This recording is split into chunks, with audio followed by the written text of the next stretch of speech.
All right, this is the final exam review for semester 2, and let's look at questions 1 through 5. So on number 1, if x is a real number in this equation, which of the following statements is correct?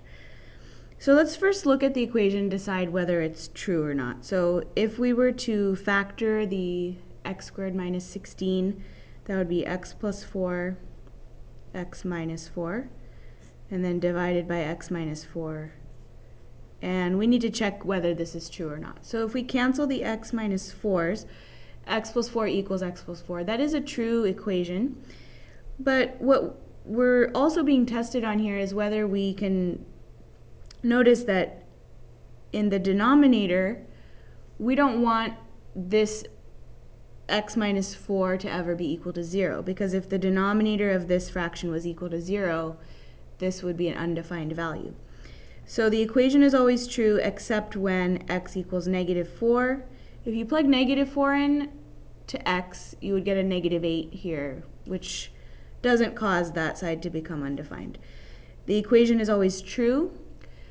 I'm going to say no because there is a value of x that would make this equal to 0. If x was equal to 4, 4 minus 4 is 0. So the equation is always true except when x equals 4. On number 2, which of the following represents a parabola? So if you know that in the equation of a parabola, one of the variables is squared and the other is not squared, then you can immediately see here that A, B, and C all have both the x and the y squared, whereas on D, only the y is squared and not the x, so that would be our only parabola. On number 3, we have the equation of a hyperbola, which set of equations represents the asymptotes.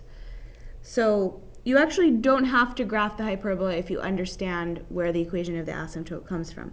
I am going to just sketch it to show where the slope of the asymptote comes from.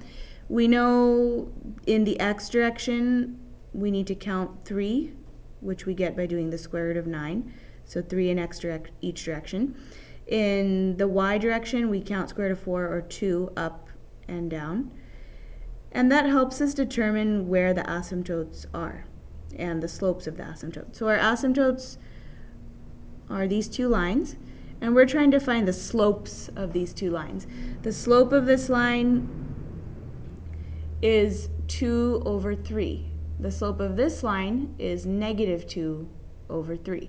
So that would be B. Another way to look at it, if you don't want to graph the hyperbola or graph the asymptotes, is the slope is always the rise, or the y, divided by the run, which is the x. So if you do y over x, square root of 4 is 2, and then over the x, which is square root of 9, you get 2/3. We have two asymptotes, one's positive, one's negative. In number 4, which is equivalent to this expression? In order to determine that, we need to simplify this so that there is no longer a complex number in the denominator. And in order to do that, we need to multiply both the numerator and the denominator by the conjugate of 3 minus 4i, which is just 3 plus 4i. So if we do the multiplication, this is 15 plus 20i. The denominator, we get 9 minus 16i squared, because the negative and the positive 12i's cancel out. So if we simplify that, 15 plus 20i divided by, we need to remember that I squared is equal to negative 1. So negative 16 times negative 1 is positive 16. So that would be 25. You see here there's a 15 plus 20i, but the denominator doesn't match. We need to simplify this, so this is not going to be the answer. D is not the answer.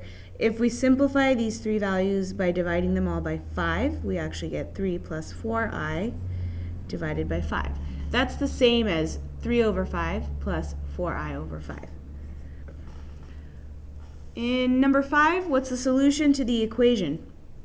We have a power equation here. In order to solve it, we need to use log. So I'm going to log the left side of the equation and the right side of the equation. And what that allows us to do is use the power property to bring the v, the exponent, to the front. So v is now the coefficient in front of the log 3.